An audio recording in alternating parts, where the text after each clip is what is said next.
बिस्मिल्लाहिर्रहमानिर्रहीम। Express sports page में Mirza Iqbal Baig Express News के नाजरीन को खुशामदीद कहता है। आज पाकिस्तान और बांग्लादेश की क्रिकेट टीमों के दरमियान टेस्ट मैच शुरू हुआ शेर बंगला स्टेडियम मीरपुर ढाका में, और आज चूंकि मौसम की वजह से सिर्फ 57 ओवर्स का खेल मुमकिन हो सका और पाकिस्तान ने टॉस जीतकर पहले बैटिंग करते हुए 161 रन 2 विकेटों के नुकसान पर बनाए थे। पाकिस्तान के लिए खुशाइन बात उसके कप्तान बाबर आजम की फॉर्म की में वापसी थी टेस्ट क्रिकेट में। बाबर आजम 61 रन 60 रन पर नॉट आउट थे और उन्होंने बड़ी उम्दा बैटिंग की, अपनी निस्फ सेंचुरी मुकम्मल की। गुज़िश्ता 17 टेस्ट इनिंग से उन्होंने कोई सेंचुरी नहीं बनाई है। अब देखते हैं कि बाबर आजम जो है पाकिस्तानी टीम की जानिब से जब कल खेल शुरू होता है तो अपनी सेंचुरी मुकम्मल करने में कामयाब होते हैं या नहीं। इसके अलावा आज एक नई तारीख रकम हुई मुंबई के वानखेड़े स्टेडियम में। एजाज यूनुस पटेल, जिनको एजाज पटेल के नाम से पुकारा जाता है, न्यूजीलैंड के लेफ्ट आर्म स्पिनर, ये वही एजाज पटेल हैं। शायद आपको याद होगा कि नवंबर 2018 में इनकी तबाहकुन बॉलिंग की बदौलत पाकिस्तान अबू धाबी में न्यूजीलैंड के खिलाफ टेस्ट मैच सिर्फ 4 रन से हारा था। उस टेस्ट मैच की पहली इनिंग्स में उन्होंने 2 और दूसरी इनिंग्स में 5 विकेटें ली थी। आज हम उनके हवाले से भी बात करेंगे, आपको पैकेज दिखाएंगे, लेकिन हमारे साथ जो मेहमान है वो पाकिस्तान के former test fast bowler Abdul Rauf, जो कि खुलकर बात करते हैं। और अब्दुल रऊफ उन क्रिकेटर्स में शामिल हैं जो सच को सच कहते हैं, वरना अब तो बेशतर क्रिकेटर्स ने अपनी जुबानों पर ताले लगाए हुए हैं क्योंकि शायद कोई नौकरी मिल जाए, नौकरी की तलाश में लोग रहते हैं। लेकिन अब्दुल रऊफ ऐसे टेस्ट क्रिकेटर हैं कि जो खुलकर बात करते हैं। अगरचे ये अपनी इस साफ गोई की वजह से ज़्यादा अरसा क्रिकेट नहीं खेल सके, लेकिन इसके बावजूद इनका एक वसी एक्सपीरियंस है अब्दुल रऊफ का, और आज हम इनसे बहुत सारी बातें करेंगे। लेकिन इससे पहले कि हम अब्दुल रऊफ से गुफ्तगू के सिलसिले का आगाज़ करें, पहले आपको आज के खेल के हवाले से, आज पहले टेस्ट मैच के हवाले से एक पैकेज दिखाते हैं और जब वापस आएंगे तो गुफ्तगू के सिलसिले का आगाज़ करेंगे। जी, आपने पैकेज मुलाहिजा किया और गुफ्तगू के सिलसिले का आगाज़ करते हैं वक्त ज़ाया किए बगैर पाकिस्तान के former test fast bowler Abdul Rauf से। अस्सलाम वालेकुम अब्दुल रऊफ। जी वालेकुम सलाम इकबाल भाई। एक तो आपका बहुत बहुत शुक्रिया, हम आपको जब जहमत देते हैं। स्काइप पे आना बड़ा मुश्किल काम होता है, मुझे भी अगर टेलीविजन चैनल्स इनवाइट करते हैं तो बड़ा मुश्किल होता है, फ़ोन पे तो आ जाते हैं।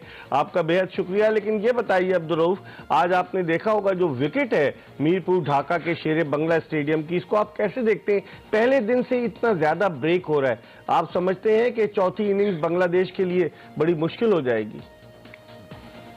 जी एग्जैक्टली, जिस तरह इकबाल भाई आपने कहा है कि चौथे दिन तो क्या मेरा ख्याल है कि जो सेकंड इनिंग होगी वो भी कोई इतनी आसान नहीं होगी। गो के इन्होंने कोशिश की थी कि बिल्कुल ही एक टर्न और फ्लैट पिच बनाई जाए जिस पर कोई फास्ट बॉलर्स को इतनी ज्यादा हेल्प ना हो, मगर उसमें ये अपने जाल में खुद ही फंसते चले जा रहे हैं। और पाकिस्तान की पोजीशन इस टेस्ट मैच में भी काफी बेहतर हो गई है। 160 प्लस रन है और 2 खिलाड़ी आउट हुए हैं पाकिस्तान के। तो मेरा ख्याल है कि ये टेस्ट भी इजी एक विन होगी पाकिस्तान के लिए अगर पाकिस्तान के बॉलर्स ने अच्छी बॉलिंग की। अच्छा, ये क्या वजह है? पाकिस्तान ने 3 पेसर्स को शामिल किया, बांग्लादेश ने 3 स्पिनर्स को शामिल किया है। क्या सकलैन मुश्ताक विकेट को पढ़ने में नाकाम रहे, या आप समझते हैं कि हमारा फैसला सही है? क्योंकि हमारे दोनों स्पिनर्स को आपने देखा होगा कि पिछले टेस्ट मैच में मजमूई तौर पर जो 20 विकेटें गिरी, उनमें से 16 विकेटें हमारे पेसर्स ने हासिल की। नुमान अली इतने अच्छे बॉलर हैं, तजुर्बाकार हैं, वो कोई विकेट नहीं ले सके। साजिद खान ने पहली इनिंग्स में 1 और दूसरी इनिंग्स में जब टेल एंडर्स थे तो 3 विकेटें ली। तो आप क्या समझते हैं, फैसला दुरुस्त था 3 फास्ट बॉलर्स के साथ जाने का? देखिए, जो पाकिस्तान की स्ट्रेंथ है उसको देखते हुए तो ये फैसला कोई दुरुस्त लग रहा है, क्योंकि जो पाकिस्तान के स्पिन बॉलर्स हैं वो इक्वली बैलेंस है। ना तो वो कोई टर्निंग पिचेस पर इतने ज्यादा इफेक्टिव साबित हो रहे हैं और ना ही कोई फ्लैट पिचेस पर उनकी कोई परफॉर्मेंस बहुत अच्छी है। जो पाकिस्तान के दोनों फास्ट बॉलर्स हैं, premier fast bowler Shaheen Afridi और हसन अली, उन्होंने जो साउथ अफ्रीका सीरीज में भी उन्होंने हराने में बहुत ही इंपॉर्टेंट उनका रोल था। और अभी इस सीरीज में भी आपने देखा होगा कि इसमें भी कोई डाउट नहीं था कि जो पहला टेस्ट मैच था उसमें पिच सपोर्ट कर रही थी स्पिनर्स को, मगर पाकिस्तान के दोनों बॉलर्स ने बड़ी बेहतरीन बॉलिंग करवाई है। और इसी चीज को मद्देनजर रखते हुए और दूसरा जो फ्लॉज है बैट्समैन की टेक्निक में बांग्लादेश के, उनको सामने रखते हुए इन्होंने ये फैसला किया कि हम अपने फास्ट बॉलिंग अटैक को ही स्ट्रेंथन करेंगे। अपने स्पिनर्स को आप कैसे देखते हैं अब्दुल रऊफ? साजिद खान, आप तो एक तवील अरसे तक डोमेस्टिक क्रिकेट खेले, आपकी 400 से ज्यादा फर्स्ट क्लास विकेटें। साजिद खान जो डोमेस्टिक में तो अच्छा परफॉर्म किया था, लेकिन जब जिम्बाब्वे के खिलाफ इन्हें 2 टेस्ट मैचेस मिले, सिर्फ 2 विकेटें ले सके, और यहाँ भी पहली इनिंग्स में 1 विकेट थी, दूसरी इनिंग्स में 3 विकेटें। और फिर नुमान अली जो साउथ अफ्रीका के खिलाफ मैन ऑफ द मैच रहे थे कराची में, उसके बाद वो उन्होंने बहुत अच्छी बॉलिंग की थी साउथ अफ्रीका के खिलाफ। तो आप देखते कैसे इन दोनों स्पिनर्स को अपने? देखिए इकबाल भाई, बेसिक जो चीज है कि पाकिस्तान है, जो आखिरी पाकिस्तान के ऑफ स्पिनर आए थे वो सईद अजमल आए हैं, जिनका डेब्यू ऑलमोस्ट मेरा ख्याल है कि जिन्होंने अपना प्रोफेशनल क्रिकेट अंडर 19 से 90 में ही शुरू किया था, 91 में, कुछ 30 साल पहले। उसके बाद जो पाकिस्तान के दोनों लेफ्ट आर्म लेग स्पिनर थे, जिसमें अब्दुल रहमान और जुल्फकार बाबर थे, उनका भी जो अंडर 19 कैरियर मैं उसी दौर में 30 साल पहले का था। तो ये 30 साल में ना तो कोई ऑफ स्पिनर पाकिस्तान डेवलप कर सका प्रॉपरली, और ना ही लेफ्ट आर्म लेग स्पिनर। तो इसी वजह से कि फिर ये इनको, जिस तरह जफर गौर को न्यूजीलैंड में इन्होंने 1 मैच खिलाकर बाहर कर दिया, फिर उसके बाद साजिद खान को लाए हैं, इसकी भी मेरा ख्याल है कि जगह नहीं मिलेगी, और वक्तन फवक्तन कोई एक आध स्पिनर साथ शामिल करते थे और उसको निकालते रहे। मगर 2 बॉलर ऐसे थे मेरे ख्याल में जो मैंने डोमेस्टिक में देखा है।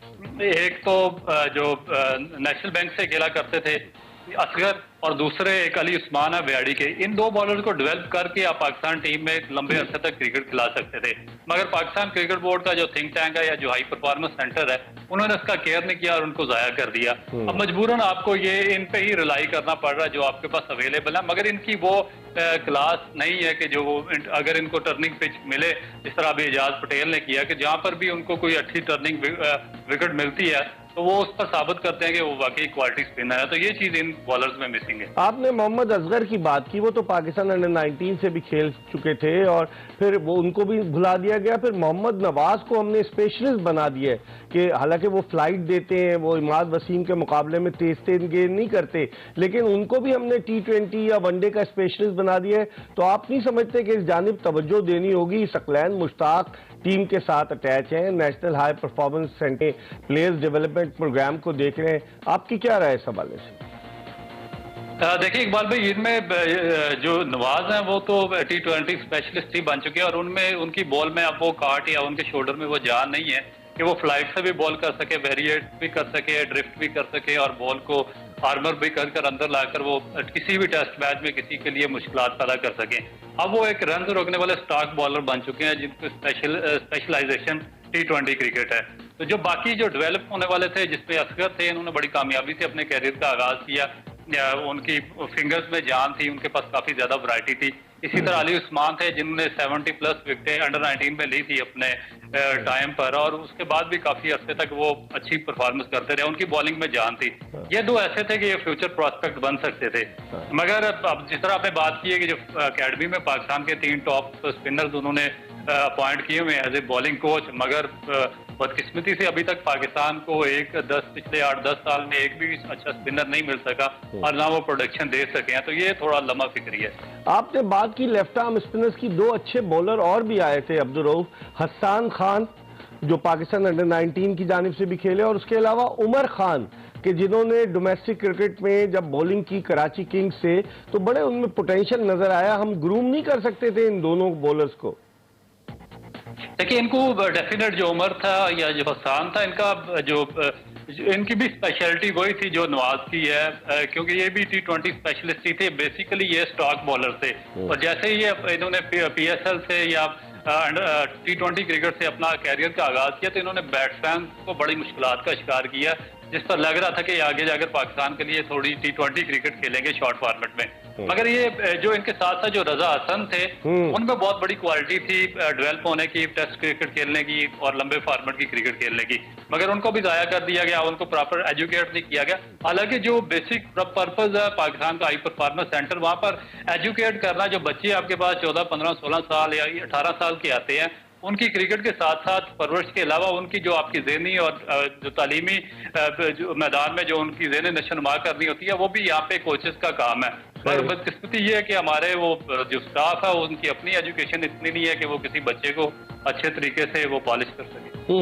सही कह रहे हैं आप, बिल्कुल सही कह रहे हैं। अब देखते हैं कि क्या होता है, क्योंकि स्पिनर्स के लिए साजगार विकेट है। और जिस तरह अब्दुल रऊफ आप कह रहे थे कि मीरपुर ढाका में ये टेस्ट मैच लगता ही है कि मुझे तो यही लग रहा है कि 4 दिन में खत्म होगा। एक जुमले में बताइए आप क्या समझते हैं, 5वें दिन तक जाएगा? चौथी इनिंग्स बांग्लादेश को खेलनी है।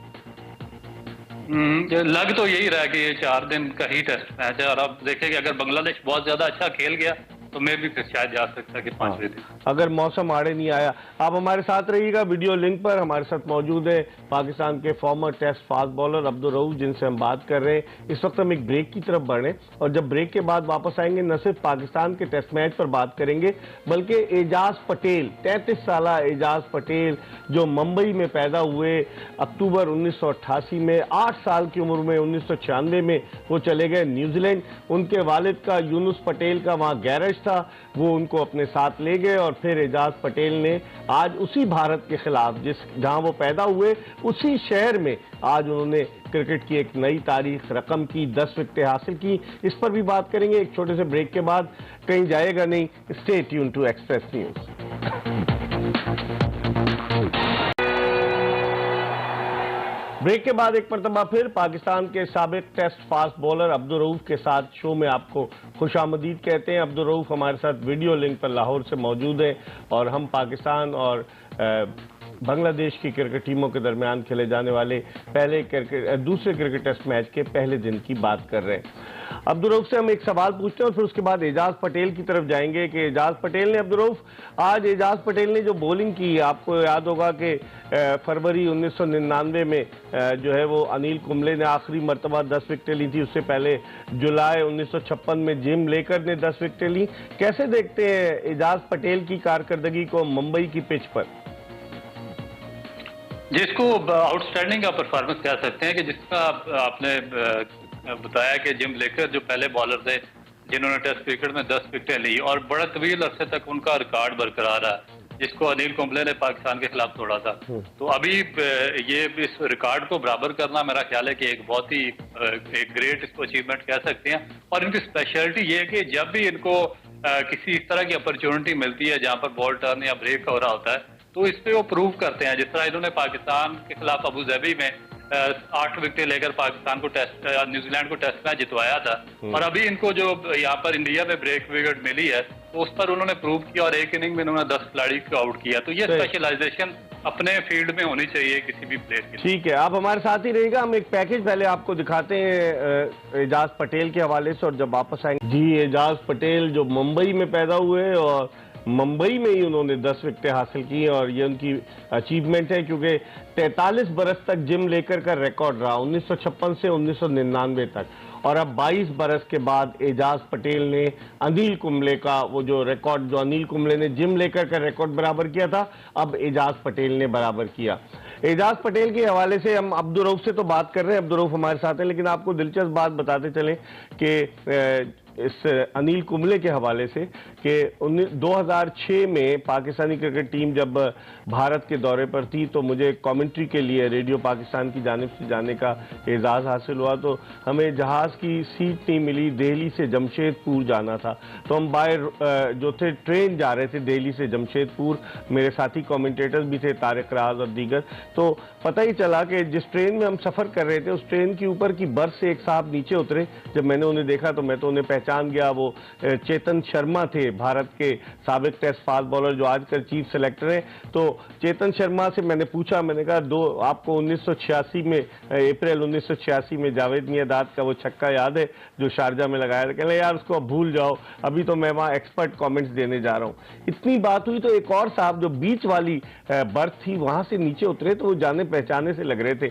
मैंने उनकी तरफ देखा और मैंने कहा आपको कहीं देखा है? तो उन्होंने अपना तारुफ कराया कि मैं अंपायर जयप्रकाश हूं। ये वही जयप्रकाश है जो 1999 में जब अनिल कुंबले ने 10 विकेटें ली थी तो दिल्ली के फिरोज शाह कोटला ग्राउंड में अंपायरिंग कर रहे थे और उन्होंने मुझे अपना कार्ड दिया और आप यकीन जानिए कि उस कार्ड पर छोटे छोटे फ्रेम्स में 10 विकेटें जो अनिल कुंबले ने हासिल की थी वो 10 विकेटें लगी हुई थी उस कार्ड पर। तो मैंने उनसे पूछा कि आपने तो ये 10 विकेटें नहीं ली, अनिल कुंबले ने ली। कहने लगे मैं अंपायरिंग कर रहा था और अंपायरिंग के साथ साथ चूंकि कुंबले और मैं एक ही शहर बेंगलोर से ताल्लुक रखते हैं तो हम वहां पर ये थे। बाद में वो जयप्रकाश आपको पता है कि फिर वो वहां पर एकेडमी जो कर्नाटका की है उस एकेडमी में भी वहां गए। अब्दुल रऊफ, हम आपसे बात करेंगे, एक छोटा सा ब्रेक ले रहे हैं, हम आपके पास वापस आएंगे, कहीं जाएगा नहीं। Stay tune to Express news.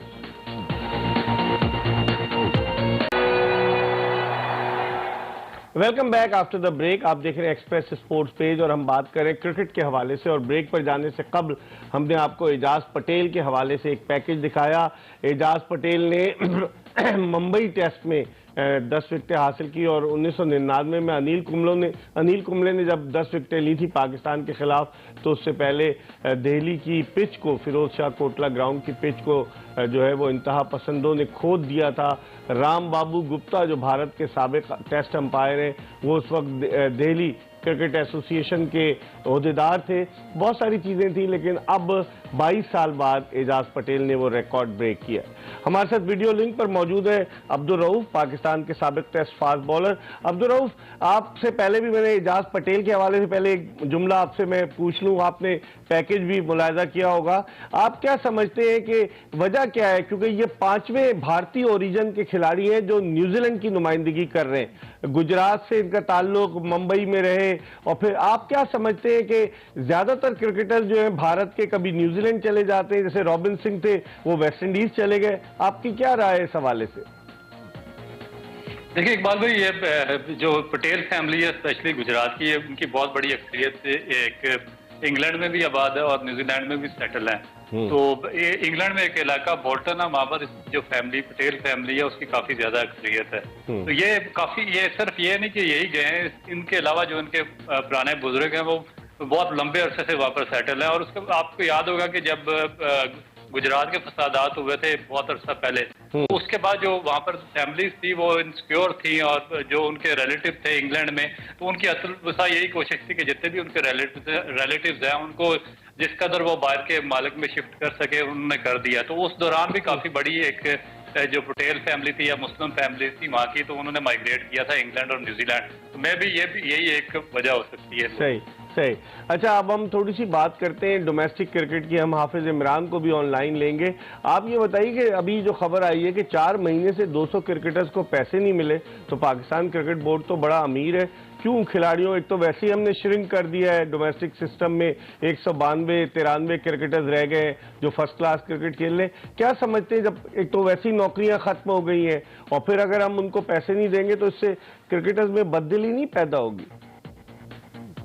Iqbal भाई, बहुत ज्यादा बददिली पैदा हो चुकी है और मेरा ख्याल है कि ये जो नया इन्होंने स्ट्रक्चर तरतीब दिया है जिसको ऑस्ट्रेलियन स्ट्रक्चर कहकर इन्होंने पूरी नेशन को बेवकूफ बनाया है, तो मेरा ख्याल है कि वो अपनी मौत आप मर चुका है। ना तो ये कोई डोमेस्टिक स्ट्रक्चर से कोई प्लेयर प्रोडक्शन हो रही है, ना कोई रिजल्ट सामने आ रहे हैं। लास्ट ईयर भी आपके काफी सारे मैचेस थे, उनमें 99% ड्रा हुए, उससे पहले भी ड्राज हुए, अभी 20 मैच हुए उनमें से 19 मैच ड्रा हुए हैं। कोई रिजल्ट प्रोड्यूस नहीं कर रहे, कोई प्लेयर्स प्रोडक्शन नहीं हो रही, कोई फास्ट बॉलर ऐसा आउटस्टैंडिंग सामने नहीं आ रहा, बैट्समैन नहीं आ रहा, स्पिनर नहीं आपको मिल रहा इस डोमेस्टिक स्ट्रक्चर से। उल्टा नुकसान ये हुआ कि पहले ही जो आपका स्टैंडर्ड नीचे जा रहा था वो प्लेयर्स के लिए रोजगार न होने, इनसिक्योर होने की वजह से मजीद नीचे चला गया और लाखों जो बच्चे हैं जिनका सिर्फ ओढ़ना बिछोना क्रिकेट है और उनको क्रिकेट के अलावा कुछ नहीं आता है, क्योंकि एक ही गेम का फ्यूचर है इस पाकिस्तान में, तो उनके लिए भी रोजगार के सारे दरवाजे बंद कर दिए गए हैं। तो वो मेरा ख्याल है कि अफसोसनाक चीज है ये। हाफिज इमरान ने भी हमें ज्वाइन किया, इनसे भी बात करते हैं। अस्सलाम वालेकुम हाफिज इमरान साहब। वालेकुम सलाम बेग साहब, बहुत शुक्रिया जी। अब्दुल रऊफ हमारे साथ मौजूद हैं, आप क्या कहेंगे? आप तो आवाज बुलंद करते रहते हैं, आप तो डिबेटर भी रहे हैं, आप क्या समझते हैं जो क्रिकेटर्स को पैसे नहीं मिले? एक क्रिकेटर जो है वो पाकिस्तान क्रिकेट बोर्ड का चेयरमैन है और मानी साहब तो कहते थे कि हम 1.5 अरब रुपए हमारे पास एक सीजन पे हम लगाएंगे, हम 2-3 सीजन सस्टेन कर सकते हैं कोविड की वजह से। क्या कहेंगे आप? देखिए बेग साहब, सबसे पहली बात यह है कि पैसे नहीं मिल रहे और ये पहली मर्तबा नहीं हो रहा। जब से ये मुलम्माकारी की है ना, ये झूठ का निज़ाम यहाँ पर पाकिस्तान में कायम किया, ये उसी वक्त से गुज़िश्ता 3 बरस से ये मुसीबतें हमारे सर पर नाजिल हुई हैं। और इस मरतबा जो चेयरमैन क्रिकेट बोर्ड रमीज राजा ने जब ओहदा संभाला और पहली प्रेस कॉन्फ्रेंस की, उन्होंने 1-1 लाख रुपए का इजाफा कर दिया था। उसके बाद उन्हें ये भी पूछना चाहिए था कि जो मैंने इजाफा किया है वो पहुंचा भी है या नहीं पहुंचा है। ये तो ऐसे ही है, यहाँ से आपने बुक करा दिया, आगे डिलीवर नहीं हुआ। अच्छा, दिलचस्प बात यह कि हम बात कर रहे हैं आपसे खिलाड़ियों के मुआवजे पर। हमने गलती से टिकट लगा दिया कि बांग्लादेशी इनिंग्स पाकिस्तानी स्पिनर्स की सलाहियतों की आजमाइश साबित होगी। ये बताएं, मानी साहब तो ठंडी जगह पर चले गए, वो तो स्विस कॉटेज इंग्लैंड वापस चले गए। वसीम खान साहब अपना ओहदा छोड़ने के बाद जो है वो वहां पर आए हुए थे दुबई में। सुना है कि वो एक आम से इंक्लोजर में मैच देख रहे थे। तो इसे कहते हैं कि बदलता है रंग आसमां कैसे कैसे। बेग साहब देखिए, इनकी हैसियत क्या थी। एहसान मानी साहब तो चले पहले रोटेशन पॉलिसी के ऊपर पाकिस्तान क्रिकेट बोर्ड के चेयरमैन बन गए ना, उसमें भी उनकी ये नहीं थी कि वो क्रिकेट एडमिनिस्ट्रेशन उन्होंने बहुत ज्यादा की और बहुत ज्यादा दुनिया में आईसीसी के तो सदर रहे थे ना वो रोटेशन पॉलिसी पे आ गए। लेकिन वो जो पाकिस्तान की क्रिकेट के साथ जो यहाँ पर तूफान बदतमीजी बर्पा करके गए हैं और जो तबाही करके गए हैं, जो करोड़ों रुपए का पाकिस्तान क्रिकेट बोर्ड नुकसान में चला गया है, बिलियन ऑफ रुपी का जो नुकसान हुआ है, सेठी साहब ने ट्वीट किया, तो इसके ऊपर तो पाकिस्तान क्रिकेट बोर्ड के चेयरमैन को 3 साल का ऑडिट करवाना चाहिए। इन लोगों को पूछना चाहिए इन्होंने 3 साल पाकिस्तान के क्रिकेट के अरबों रुपए कहां पर खर्च किए हैं, करोड़ों रुपए, और जो नुकसान हुआ है उसका जिम्मेदार कौन है। आज के ग्रैंड वहां पर एक आम इंक्लोजर में बैठकर मैच देख रहे हैं तो वहीं पर बैठने वाले हैं। क्रिकेट तो उनके खून में रची बसी हुई ना। वो खुद भी इंग्लैंड में क्रिकेट खेलते थे, काउंटी क्रिकेट, और वो काफी अरसे क्रिकेट खेलें तो शौक तो उन्हें ले जाएगा। शौक की कोई कीमत नहीं होती। क्रिकेट अख्तर मुमताज भट्ट से, क्रिकेट सिराजुल इस्लाम बुखारी से या क्रिकेट अजहर जैदी से, उनके खून में ज्यादा होगी। अगर ये सिर्फ यही बायार है इनका, तो फिर तो उन लोगों को चीफ एग्जेक्टिव लगाना चाहिए था। बेग साहब, ये जाते जाते ये जो आज खिलाड़ियों को पैसे नहीं मिल रहे ना, और रमीज राजा साहब को इसके ऊपर सबसे पहले एक्शन करना चाहिए। ये मैं आपसे पूछता हूं अब्दुल रऊफ, आप क्या कहेंगे? रमीज राजा साहब को एक्शन लेना चाहिए? क्रिकेटर चेयरमैन है, जिस तरह हाफिज साहब कह रहे हैं कि 3 साल का जो दौर था एहसान मानी और वसीम खान का, उसमें पाकिस्तान क्रिकेट को जो बहुत ही ज्यादा नुकसान पहुंचा, बेपनाह नुकसान पहुंचा। ये बिल्कुल ठीक कह रहे हैं आप सब। और मेरा ख्याल है कि जो नीचे ग्रास रूट थी पाकिस्तान क्रिकेट की, वो मुकम्मल तौर पर उन्होंने तबाह कर दी है। इस पे आपकी क्लब क्रिकेट पिछले 3 साल से नहीं हुई, आपकी सिटी क्रिकेट नहीं हुई, आपकी डिस्ट्रिक्ट क्रिकेट नहीं हुई है। इसके अलावा आपके रीजन सारे, उनका जो अच्छा भला इंफ्रास्ट्रक्चर चल रहा था और एक ढांचा था, उसको बिल्कुल सिरे से ही उसको गिरा दिया गया। उसके बाद जो आपकी स्कूल क्रिकेट थी, जो आपकी कॉलेज यूनिवर्सिटी क्रिकेट, उसको टोटली कम्प्लीटली डिमोलिश कर दिया गया। आपके डिपार्टमेंट खत्म कर दिए गए। और आपकी जो एक बहुत बड़ी यूथ है, आप 24 करोड़ के आबादी का मुल्क है पाकिस्तान, और एक वेलफेयर स्टेट नहीं है, आप सबको ऑब्लाइज नहीं कर सकते। और एक ही गेम थी पाकिस्तान में जिसका स्ट्रक्चर था, और बहुत बड़ी यूथ थी और नौजवानों की बड़ी तादाद इससे वाबस्ता थी।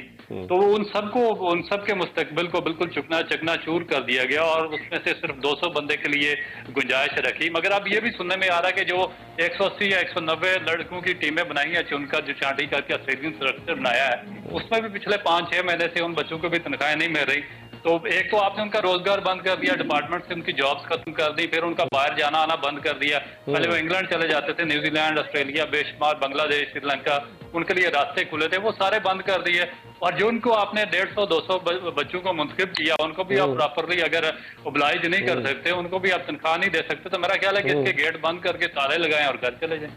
सही साहब, मैं ये शामिल करना चाहता हूँ, ये खिलाड़ियों को तनख्वाहें नहीं मिली, इसकी खबर आती है, ये कई दिनों से सुन रहा था मैं। ठीक है, ये आपके पास भी खबर थी बहुत अच्छे से। मुझे बताएं, ये चीफ ऑपरेटिंग ऑफिसर को क्यों तनख्वाह मिलती है? ये डायरेक्टर क्रिकेट ऑपरेशन को क्यों तनख्वाह मिलती है? ये जो डायरेक्टर अकेडमी है, इसको क्यों तनख्वाह मिलती है? इस पर इनकी वजह से इनको तनख्वाह मिल रही है, उनको तो पैसे नहीं मिल रहे, और ये मजे में ये लाखों रुपए महाना लिए जा रहे हैं। इस पर हम बात करेंगे, आप दोनों हमारे साथ रहिएगा। प्रोग्राम के आखिरी ब्रेक की तरफ बढ़ रहे हैं, और जब ब्रेक के बाद वापस आएंगे तो मजीद बात करेंगे इसी मौजू पर, पाकिस्तान की डोमेस्टिक सूरत हाल पर। Stay tune to Express News. Welcome back after the break. आप देख रहे हैं एक्सप्रेस स्पोर्ट्स पेज और बड़ी गर्मा गर्म बहस हो रही है पाकिस्तान के डोमेस्टिक क्रिकेट के हवाले से। हमारे साथ वीडियो लिंक पर मौजूद हैं पाकिस्तान के former test fast bowler Abdul Rauf, जबकि टेलीफोन लाइन पर हमें ज्वाइन किया है स्पोर्ट्स एंकर सहाफ़ी हाफिज मोहम्मद इमरान ने। गुफ्तगू इस सिलसिले को मजीद आगे की तरफ बढ़ाते हैं। अब्दुल रऊफ, पाकिस्तान की अंडर 19 क्रिकेट टीम के इंतखाब के हवाले से भी जो है वो बहुत सारी चीजें सामने आ रही हैं, क्योंकि अंडर 19 के क्रिकेटर्स जो हैं वो इतने मशहूर नहीं होते, तो उसमें बड़े घपले हो सकते हैं। क्या कहेंगे आप? इकबाल भाई, घपले हो नहीं सकते, बल्कि घपले काफी अरसे से हो रहे हैं। जैसा कि आप भी जानते हैं कि काफी अरसे से आप भी पाकिस्तान क्रिकेट को कवर कर रहे हैं, क्योंकि पाकिस्तान की जो बेसिक क्रिकेट का ढांचा है उसका बुनियादी स्तून पाकिस्तान की अंडर 19 टीम है। हाँ। और ये एक ऐसा स्तून था जिस पर पूरी बिल्डिंग खड़ी थी और पाकिस्तान की जो एक नर्सरी थी यही से मैसर आती थी और बड़े टॉप के प्लेयर्स पाकिस्तान टीम में आ जाते थे। मगर पिछले कुछ अरसे से ये देखा गया कि इसमें बिल्कुल ही वो इसका टोटल जो स्ट्रक्चर है वो खत्म कर दिया गया और इस पे किसी किस्म का कोई ऑडिट नहीं है और अपनी मर्जी के सिलेक्टर्स लगाए जाते हैं। अगर कोई गवर्निंग बोर्ड का पावरफुल मेंबर आता है तो वो उन लोगों को ऑब्लाइज करता है सिलेक्शन कमेटी में जो जिनको आगे वो नौकरों की तरह इस्तेमाल कर सके। अगर पाकिस्तान की हाई परफॉर्मेंस सेंटर में कोई आता तो वो उसको इस तरह ऑब्लाइज किया जाता है, वो अपने अपने लोगों को इस्तेमाल किया जाता है। तो उनसे फिर वो अपने बच्चों को, अपने दोस्तों के बच्चों को, अपने रिश्तेदारों को या बाकियों को वो पाकिस्तान की अंडर 19 टीम है या डिफरेंट जो रीजनल टीम है उनमें वो सिलेक्ट करवाते हैं। तो जब तक बेसिक चीज है मेरिट है, जब तक आप मेरिट पर काम नहीं करेंगे तो आपका स्ट्रक्चर कभी भी डेवलप नहीं हो सकता। बिल्कुल। हाफिज इमरान साहब, जिस तरह अब्दुल रऊफ कह रहे हैं कि पाकिस्तान अंडर 19 में मेरिट का फुकदान है, उसके सिलेक्शन में मेरिट का फुकदान है, आपकी क्या राय?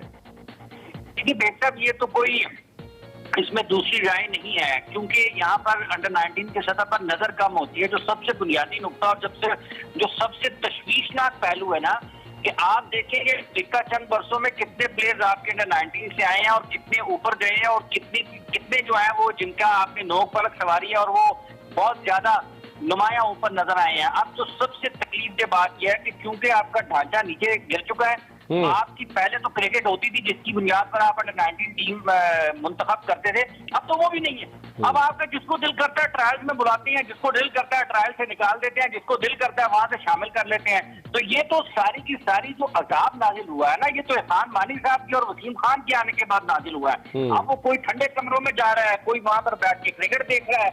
इनसे पूछा जाना चाहिए, इनको लाया जाना चाहिए, इन्होंने जो पाकिस्तान की क्रिकेट के साथ किया है इनको बुलाया जाए। अच्छा, इनको छोड़ा किस तरह है, इनको कटारे में खड़ा किया, इनको बुलाया तो जाए। लेकिन ये बताएं हाफिज साहब के विकेटें धड़ाधड़ गिर रही हैं। अभी इमरान अहमद खान जो जीएम कमर्शियल थे वो रिजाइन कर गए, पीएसएल के हवाले से चले खुशखबरी आई है कि जनवरी में पीएसएल होगी, और इसके अलावा जो डायरेक्टर कमर्शियल थे बाबर हामिद साहब उनको निकाल दिया गया।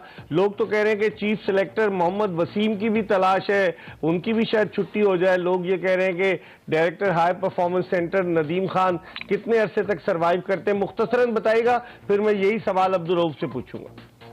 देखेंगे इमरान अहमद खान तो किसी और जगह पे चले गए हैं और वो तो कहीं और उनको जिम्मेदारी मिल गई है। नहीं, वो पीएसएल को छोड़कर थोड़ी जाएंगे।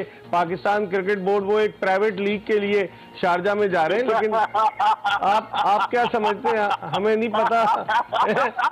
आप अब्दुल रऊफ क्या कहेंगे आप? बिल्कुल ठीक कह रहे हैं, लेकिन देखना यह है कि ये जो डायरेक्टर हाई परफॉर्मेंस सेंटर थे और उसके अलावा जितने भी लोगों को लगाया गया था जो अब इस्तीफे दे रहे हैं, इसका मतलब ये है कि ये इतने ज्यादा अहल और बासलाहियत नहीं के जो इस ओहदों पर आए हैं। अगर ये अहल और बासलाहियत है, नए चेयरमैन को बताएं कि इन्होंने क्या किया और ये आगे 3 साल में क्या कर सकते हैं। इन्होंने इनके खाते में इनकी सीढ़ियों के ऊपर सिर्फ वो देखना चाहिए। ठीक है, अब्दुल रऊफ क्या कहेंगे आप इस हवाले से?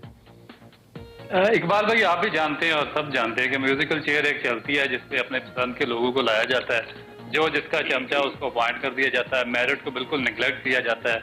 और यही वजह कि हमें बार बार ये चेंजिंग देखनी पड़ती है कि एक आता है वो अपने बंदे लेकर आ जाता है जो उसके दोस्त होते हैं जिनको वो ऑब्लाइज करना चाहता है, दूसरा आता है तो वो उन सबको निकाल देता है, वो अपनी मर्जी के लेके आता है। तो यही चीज हम कह रहे हैं कि एक सिस्टम बनाया जाए जिस पर अपॉइंटमेंट्स मेरिट पर हों, ताकि जो लोग अपनी जगह पर काम कर रहे हैं वो उनकी अहलियत हो और वो इस काबिल हो कि वो ओहदे पर चाहे चेयरमैन कोई भी आ जाए वो काम करते रहे, मगर यहाँ पर मेरा ख्याल है कि जिसकी लाठी उसकी भैंस है, जिसके पास सिफारिश तगड़ी होती है वो आ जाता है, जिसके पास सिफारिश नहीं होती वो नहीं आता।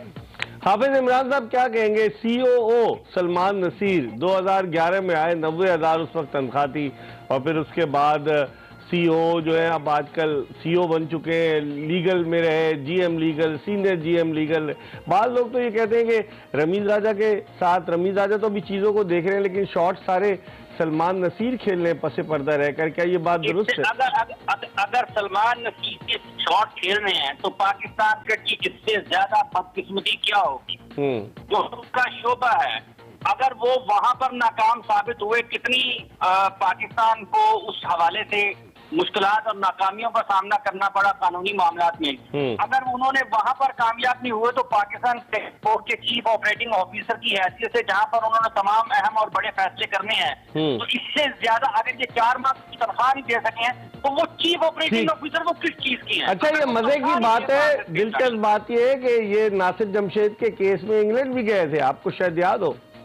वो हर दूसरे केस को लेके जाते थे वहां पर, हर वो मशवरा देते थे बोर्ड को, जिससे चीजें जो है पाकिस्तान क्रिकेट बोर्ड के खर्चे में इजाफा। आपकी मालूमात में इजाफा करता चलूं कि इन्हें सरपरस्ती हासिल है एक रुकने हुक्मरां जमात के रुकने कौमी असम्बली की, जिनके वालिद बहुत बड़ी पोस्ट पर हैं। क्या ये बात दुरुस्त है?